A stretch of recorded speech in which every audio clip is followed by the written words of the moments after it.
as Ramadan starts to come around to us, that Allah subhanahu wa ta'ala has to choose you in order for you to be granted any grace or any gift from Him in the first place. Allah Azza wa Jal has to choose you. You see, when we talk about the people as they enter into the season of Hajj and into the place of Hajj, we say that you are Dhuyuf ar-Rahman. You are the guests of the Most Merciful. You've been chosen by Ar-Rahman.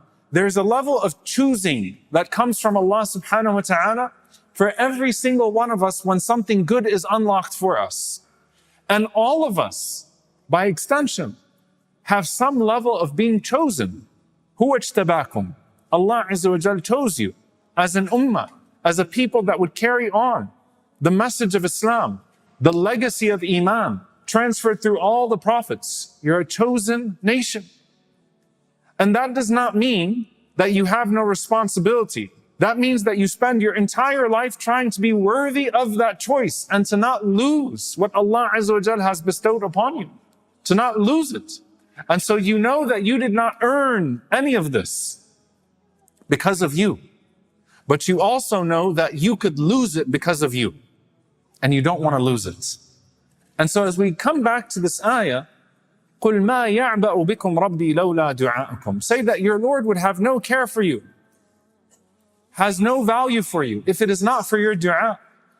Abdullah ibn Abbas radiallahu ta'ala anhuma says, لَوْلَا دُعَاءُكُمْ means لَوْلَا إِيمَانُكُمْ, if it is not for your iman.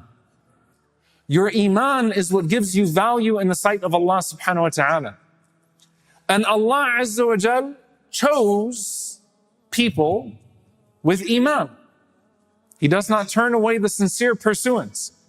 But there is a selection process here that makes this verse so deeply profound as we come into Ramadan. May Allah Azza wa Jal choose us to be amongst those who witness Ramadan with iman, with ihtisab, with faith, and with seeking the reward, and choose us to be amongst the forgiven. Allahumma ameen. You have to be chosen. لَوْلَا إِيمَانُكُمْ, if it was not for your faith. And it comes to a hadith of the Messenger of Allah sallallahu alayhi wa sallam. He said alayhi salatu wassalam, إِنَّ اللَّهَ يُعْطِ الدُّنْيَا أو يُعْطِ الْمَالَ مَنْ أَحَبْ وَمَنْ لَا يُحِبْ. Allah gives of this world those whom He loves and those who He does not love. People receive from the distribution of this world those that Allah loves and those that Allah does not love.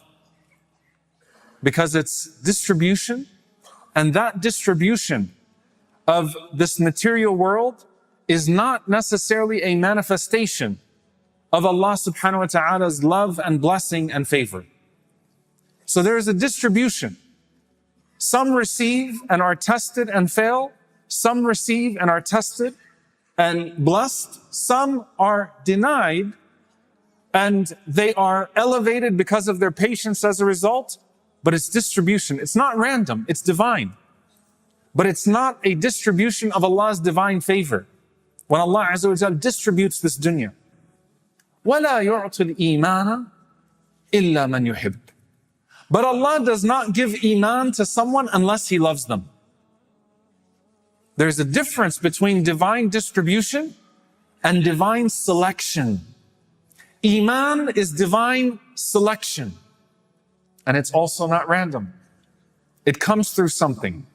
But you have to be chosen and show to Allah Azza wa Jal that you are worthy of that choice and that you will not lose the blessing that He chose you for.